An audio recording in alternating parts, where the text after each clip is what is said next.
it was hilarious. They didn't allow me to show my mischievous side, so I had to do it. How can you show mischievous side on top of canopy? You are pushing it. She was trying to knock you guys down. Don't mind that. That's rough play. I was screaming, stop it. You have to stop it, you. But overall, it was fun. I had a blast. In fact, I think we should do it again. You better do it again. This We time, will, actually. We will. yes, we should. Because I didn't join the canopy walk. You guys went Who well. said you should wake up at 11 a.m., please? Like you did not know that I had a previous engagement. Please don't be jealous. Malola, I'm loving my outfit today, by the way. I'm loving it. I love the outfit. It's gorgeous. It looks cool. It's gorgeous, and I love the color. Yeah, the The color color is cool. Nice. It's a cool color. Although I'm not having a fantastic conversation today because we're talking building collapse. Yeah. And here's what we Sad. found as today's quote. The building collapse is an act of carelessness. Therefore, the action should be taken. Things should be taken into strict action. People never saw these things before decades. So I'm saddened by everything, right? Is the anyhowness. I mean, talking about the canopy, right? I remember when we were talking to Gerald, was it Garrick, our tour guide? Yes. And it he was, Garrick. yes, he was saying that he was part of the people that built this thing, because people were wondering that how come this thing is so firm, it's not Firm. anything that has to do with human lives. Do you understand? There has to be checks and counter checks and whatever. Despite, the anyhowness of how Nigerians do things. Married to buildings. Buildings are People supposed live to... in them. Yes, we live in them, and they're supposed to, protect us. We're supposed to feel secure when we're inside them. Absolutely. Not a situation whereby when we are inside them, we find ourselves, scared and we want to quickly get out of the place. All right, so the failure of some infrastructures in Lagos specifically is really alarming, and the dangers of unregulated developers emerging all over the place is the result of the collapsed 21-story building that we all saw happen in Ikoyi, Lagos. So it's our ladies' night out, and Isi, Milola, and I are asking, who should be held accountable? Who do we blame for this? Who should we hold accountable in the event of a building collapse? And when we open our phone lines, we would really love to hear what you have to say. But first, to take a break to see what we found in the news.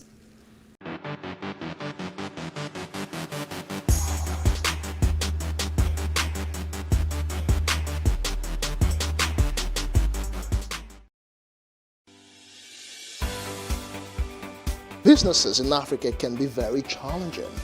In Nigeria, it is particularly intimidating, and successful builders have learned how to navigate a hostile environment to unlock opportunities. But one major challenge businesses face is how to filter through the noise and identify where their ideal customers exist. Get insight and practical steps from industry players and captains of industries. Here are success stories to help you make informed decisions as you scale your business in Nigeria. Watch Business Insights at this time on PlusTvAfrica.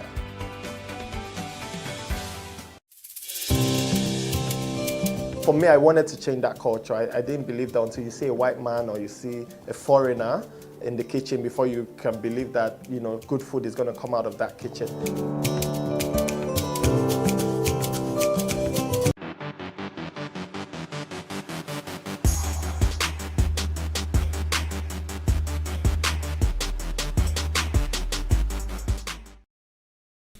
You're still watching Ways now. Never mind sunny side up, hard-boiled or fried egg.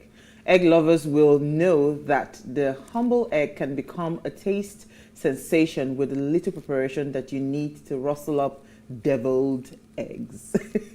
Far from demonic, deviled eggs are a tasty treat often found at buffet parties and often served as a starter at dinner.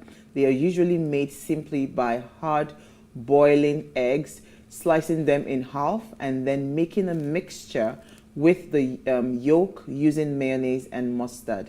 Often they are then dusted with seasonings such as curry powder or cayenne pepper. But if you feel a bit fancy, you can also spice them up with some bacon or fish. Have you had deviled egg before? So happy International Deviled Egg Day.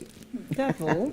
I mean demonic Devil. egg, I mean whatever they call it. I will not. Deviled egg. You don't know about the eggs, but you've had it before. Tell me. At a buffet. I haven't heard of the deviled egg, but definitely we've had different types of eggs. So tell No, us so about this the one you mix the yolk.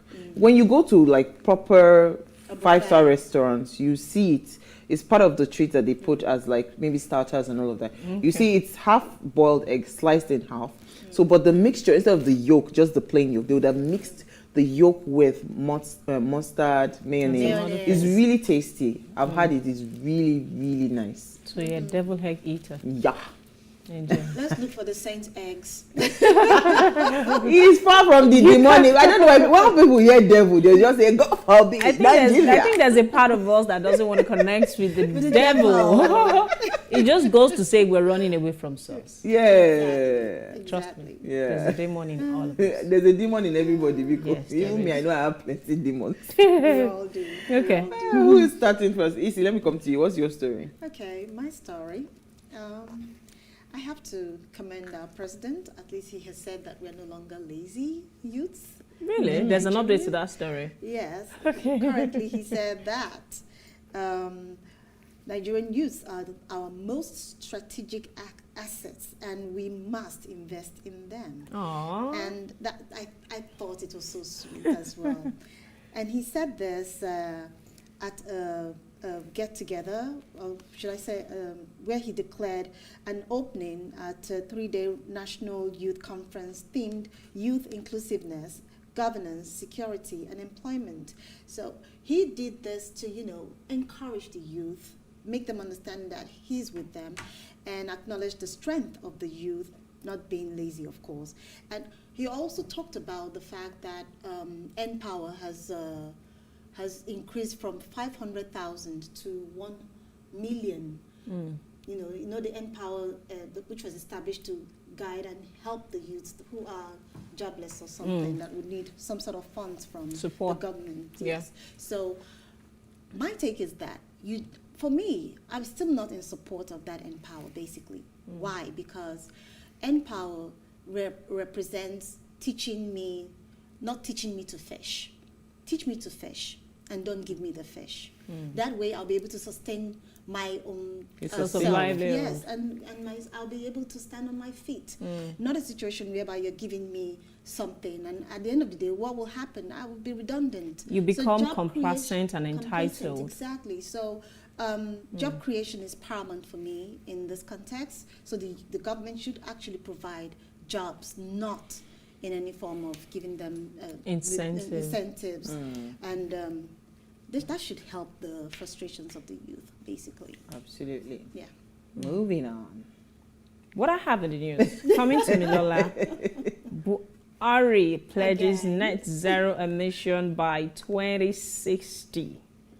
2060. Yes, our president, Major General Muhammadu Buhari, has pledged that Nigeria will cut its emissions to net zero by 2060. I find it very, very bold declaration. I would love to see the master plan that supports this declaration. What have we done? What are we doing? How do we measure to see the reality of The net trajectory. zero emission by 2020? Because up until now, I'm not aware Nigeria is doing anything as regards its fight against climate change. But our president said by 2060, we would have net zero emission. And this was said by the Senior Special Assistant to the President on Media and Publicity, Garba Shehu. Said Buhari made this known while delivering his national statement at the 2021 United Nations Climate Change Conference in Glasgow, Scotland. According to Shehu, the president said that attaining national and global climate change goals will require adequate and sustained technical and financial support to developing countries. He said greater effort should be channeled towards assisting developing countries to meet their nationally determined commitment through the pledges made by the developed country to provide at least $100 billion yearly. Sorry, I'm laughing. President Muhammadu Buhari said that easier access to climate finance had become imperative in view of the COVID-19 pandemic, which really battered the economics of developing country. He quoted Buhari as saying, "I do not think anyone in Nigeria is persuading of the need for urgent action on the environment. Desertification in the north, flood in the center, pollution and erosion on the coast are enough evidence." It goes to say that our president is very confident that by year 2060, we will have zero emission. Very, very lofty goal and statements to make. So I like your initial summation when you said you would love to see the blueprint, because by 2060 we don't even know if you will be alive.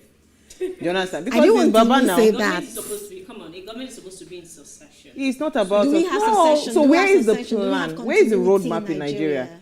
Where is the continuity? Where even in a state like Lagos, where it is APC, just change of governors, you will see Changes change in paradigm and everything the entire completely thing. changes. Not to talk of presidency. I think Do you it's understand? very, So very I think again exciting. we have there's still gas flaring in Port Harcourt, right? We still run a lot of our infrastructure on generators and fuel. diesel. You know, we don't even have electricity, proper electricity. We're not harnessing solar, the strength of solar. And you are telling me by 2060, so it's not mouth. So I like that summation. Where is the blueprint Then to we can now, to support that declaration. Absolutely. So my story is actually, I found it quite interesting. It says the DSS, yes, Department of State boss, his son, Abba, that's Yusuf Bichi, his son Abba, has criticized the Economic and Financial Crimes Commission boss over the detention of the chairman of Cubana Group, that's Obi Cubana. Is that a young man in the middle? That's the young man with the pink lips. Oh, okay. Extreme. Who's the one in the middle there? That's the EFCC boss. Oh, okay. So he went on his social media page to immediately declare his support for Obi Cubana when the detention was or the arrest or whatever it was made happened. public. Yeah. And again, not only him, a lot of young people, actually went on their social media. The man of the moment, man of the year. He actually got man of the year publication in a newspaper. Yeah, man of the hour, man of the days, and all of that. So it's quite interesting for DSS, the son of a DSS boss. I find it very interesting. If Obi Cubana was a nobody, would he come out to stand for him to fight, to say, why are you detaining someone? Nobody gets picked up by EFCC to start with. You must have means, you must have some level of resource that they are interested in for them to have asked you for an interview or for any questioning. For probing and all of that. So he met the brief of people that fell within the category of those that can be probed. I guess that's why that happened. According to somebody in our group who said, "Oh, she can't wait to be waiting for EFCC to come and pick her up." That sounds. It's true now.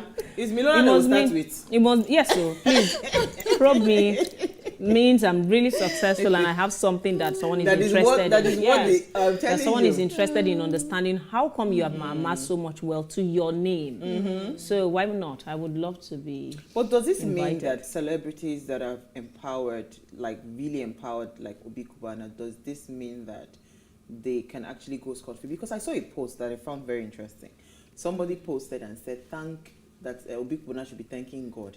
It's EFCC that arrested him, not DSS. FBI. No, not FBI. Oh, not FBI. So is that statement not an indictment on EFCC our system and our justice system? You understand? Because if you're telling somebody to thank God that it's not FBI that is arresting him, you can always get out of it. Does that not tell you that there's nothing? It's just a hogwash. Oh, okay. Take a break. I'll leave it there. When we return from the break, we want to discuss building collapse. Honestly speaking, today I would love to hear if I can get professionals that are in the industry, the real estate industries, to also call in to let us know what exactly is the problem that we're dealing with. So we'd love to hear that. But let's take a break first. We'll be right back.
Thanks for staying with us. So about 9 people have been rescued according to the current story, and 14 people are already dead from the recent building that collapsed with more than 21-story buildings around, 21-story, like 21 floors.